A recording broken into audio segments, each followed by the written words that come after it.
sau đó mình sẽ xịt tay nó tự cuộn.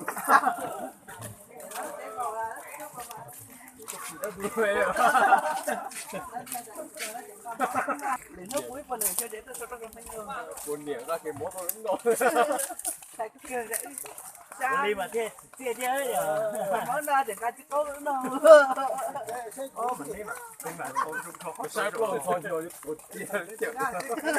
Cái bia thằng khép tinh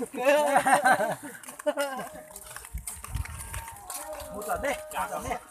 Cho nữa. Một thập là.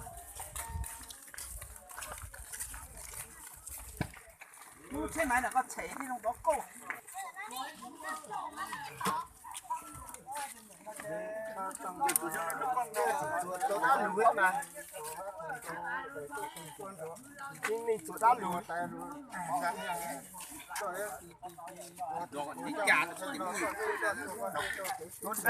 Nó đây luôn này. Nó đây. Nó khăn luôn. Cảm ơn mấy em. Cảm ơn. Mua đồng cái này ra.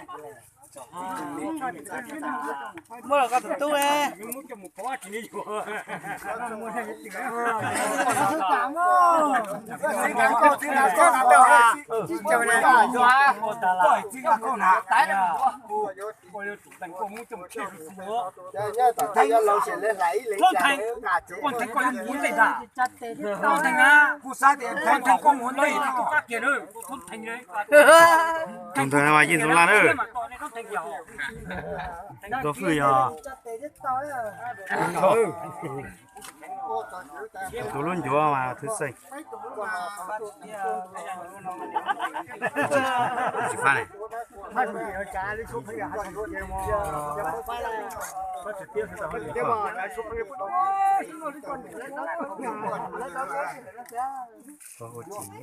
Video ấy chỉ thích cái nhá.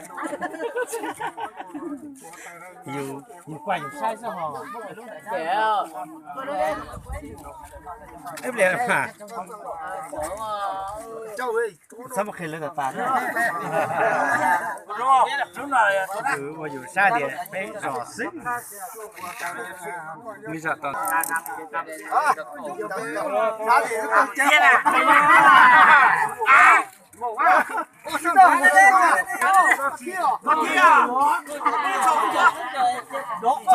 Chân kéo.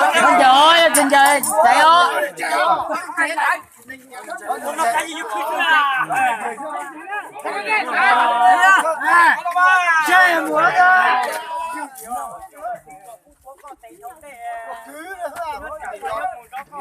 Con này chưa hay nhá.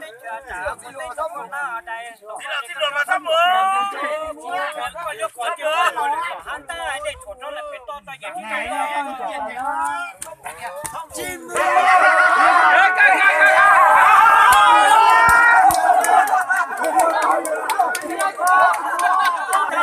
Giờ hay sao?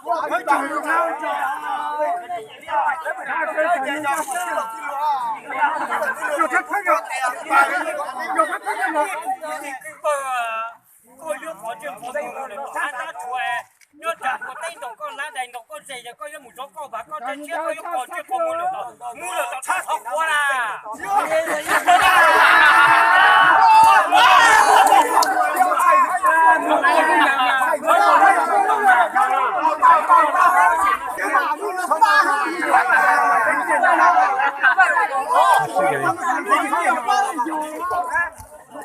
Tao à.